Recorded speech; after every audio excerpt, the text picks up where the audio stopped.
टीपू जी, आप सहयोगी पार्टी हैं भारतीय जनता पार्टी के। भारतीय जनता पार्टी ने पूरे 90 की 90 सीटों पर लड़ने की योजना बनाई है। 10 की 10 लोकसभा सीटों पे लड़ने की योजना बनाई है और इसके लिए परफेक्ट प्लान तैयार किया है। तो फिर आप कहां रह जाते हैं? आपका कहीं कोई अस्तित्व है? जी टीपू जी।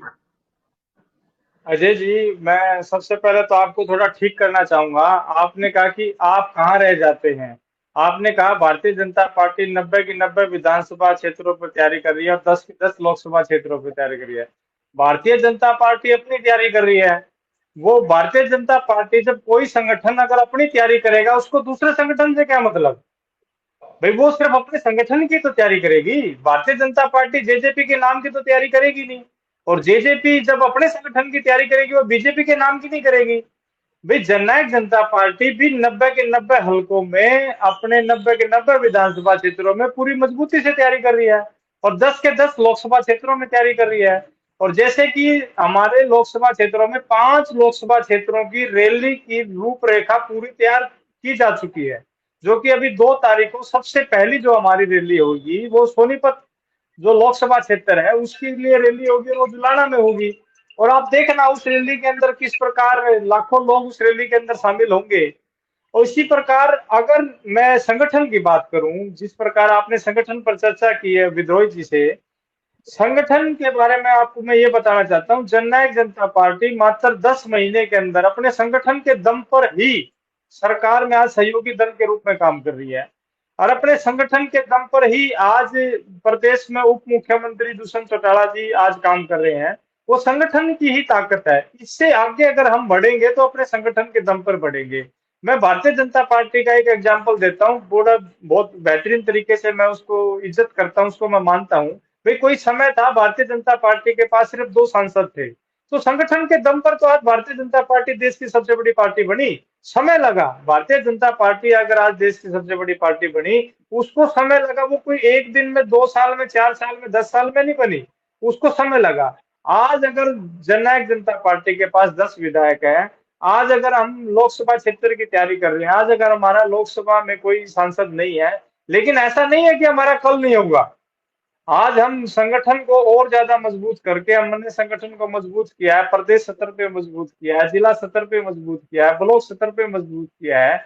और आगे आने वाले लोकसभा चुनाव में जो वादे, जो चुनाव में आने से पहले जो दुष्यंत चौटाला जी ने हरियाणा की जनता को किए थे, उन्हीं वादों को, उन्हीं कार्यशैली को देखते हुए, उन्हीं कामों को लेकर के हम जनता के बीच में जाएंगे। और लोकसभा की भी वोट हम दुष्यंत चौटाला जी ने जो बतौर उप मुख्यमंत्री जो काम किए हैं, उन्हीं कामों के दम पर हम लोगों से वोट मांगेंगे, क्योंकि सांसद तो हमारा कोई है नहीं। जब दुष्यंत चौटाला जी सांसद थे, उन्होंने हरियाणा प्रदेश के हर मुद्दे को बड़ी बारीकी से लोकसभा में रखने का काम किया। एक एक मुद्दे पर उन्होंने टू द पॉइंट उन्होंने बात करी, अपनी बात को मनवाने का काम किया। इस प्रकार प्रदेश में उप मुख्यमंत्री रहते हुए, चाहे हमने जो 75% की बात कही थी, हमने उसको पास करवाने का काम किया। चाहे हमने महिलाओं के जो 50% आरक्षण की बात थी चुनाव में, पंचायती राज चुनाव में, हमने उसको काम करवाने का काम किया। जिस प्रकार गठबंधन की सरकार ने काम किया, इससे पहले गांव देहात के व्यक्ति को एक राशन कार्ड बनवाने के लिए कितने चक्कर काटने पड़ते थे। आज कैसी व्यवस्था मतलब सरकार ने बना दी है कि 1,80,000 तक की जिसकी इनकम है उसका बीपीएल कार्ड बन जाता है। भाई आज ऐसे अनेकों काम है। चाहे आज हम अगर हम बात करें, अगर आज किसान के खाते में गठबंधन सरकार ने 1,00,000 करोड़ रुपए डालने का काम किया। अजय जी, आप टीपू अपने जी, आप को अनम्यूट टीपू कीजिए। जी, जिन कामों को आप गिना रहे हैं वो तो भारतीय जनता पार्टी भी गिना रही है। तो भारतीय जनता पार्टी चूंकि मुख्य है तो फायदा तो उससे होगा, आपको क्यों हो?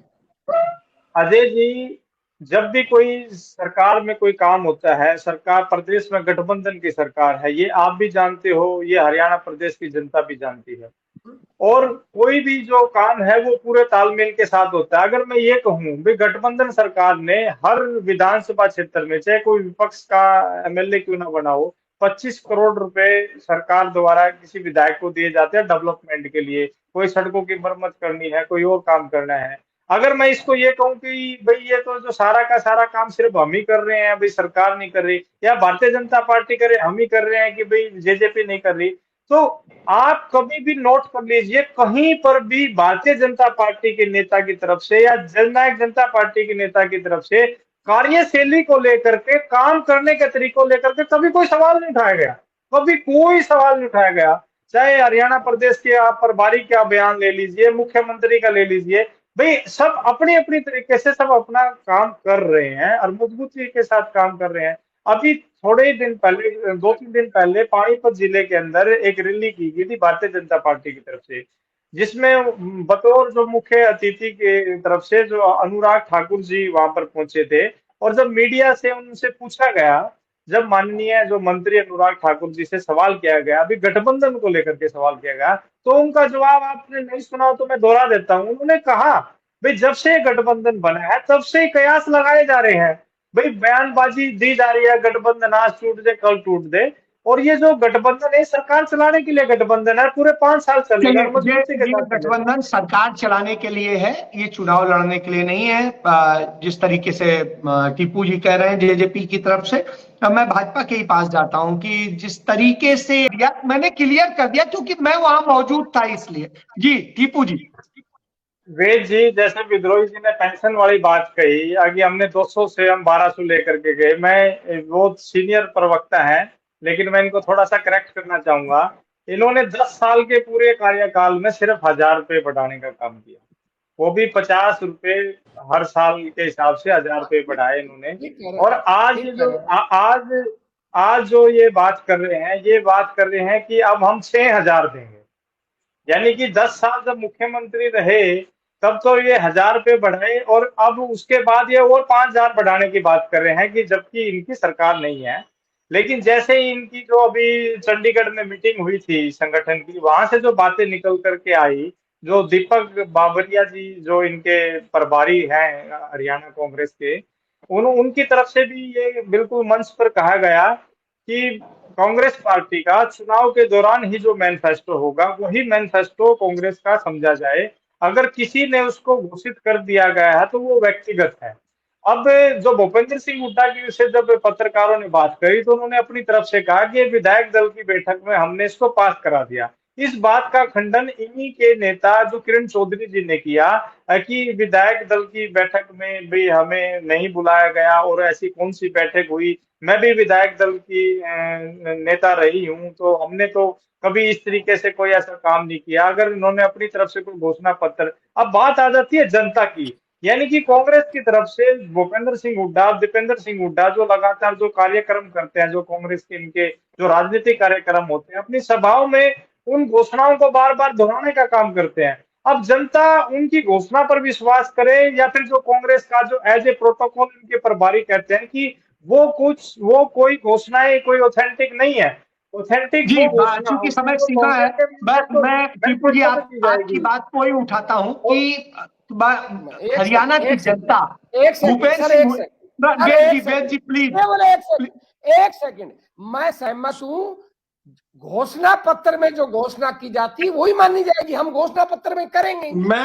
जी चलिए, वो घोषणा पत्र में वो कह रहे हैं करेंगे। हालांकि टीपू जी ने सवाल जायज उठाया है कि किस बात को माना जाए, जो वो कह रहे हैं या आएगा घोषणा पत्र, क्या आएगा अभी पता नहीं।